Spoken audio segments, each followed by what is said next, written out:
சாஃப்டாக ஃப்ளஃபியாக வாயில் வச்ச உடனே கரையிற மாதிரி ஒரு எக்லெஸ் கீ கேக் பார்க்கலாமா? ஒரு பவுலில் 1/2 கப் கீ எடுத்துக்கிறேன், 1/2 கப் ஃப்ளேவர் இல்லாத ஆயில் எடுத்துக்கிறேன், 1/2 கப் பவுடர் பண்ண சுகர் எடுத்துக்கிறேன். லைட்டாக மிக்ஸ் பண்ணிவிட்டு இது கூட 1/2 கப் பால் சேர்த்துக்கிறேன். இது எல்லாமே நல்லா மிக்ஸ் பண்ணிவிட்டு 2 ட்ராப்ஸ் வெனிலா எசன்ஸ் ஆட் பண்ணிக்கிறேன். இதை நல்லா மிக்ஸ் பண்ணிவிட்டு நான் 1 கப் மைதா சேர்த்துக்கிறேன். எல்லாமே நம்ம 1/2 கப் சேர்த்துருப்போம், இது மட்டும் 1 கப் சேர்த்து நல்லா மிக்ஸ் பண்ணிக்கணும் லம்ஸ் இல்லாமல். இப்போ இது கூட பேட்டர் திக்காக இருந்துச்சுன்னா நம்ம லைட்டாக பால் சேர்த்து பேக்கிங் பவுடர் 1/2 ஸ்பூன் சேர்த்து நல்லா மிக்ஸ் பண்ணிக்கலாம். ஒரு கேக் ட்ரேயில் ஆயில் க்ரீஸ் பண்ணிவிட்டு நான் பேட்டர் அது கூட சேர்த்துக்கிறேன்.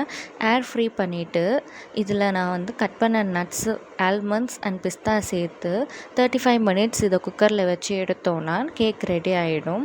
நல்லா ஃப்ளஃபியாக வாயில் வச்சோடனே கரையிற மாதிரி எக் இல்லாமல், ஓவன் இல்லாமல் ஒரு கேக் செய்கிறது எப்படின்னு நான் காமிச்சிருக்கேன். வீடியோவை லைக் பண்ணி ஷேர் பண்ணி சப்ஸ்கிரைப் பண்ணிக்கோங்க.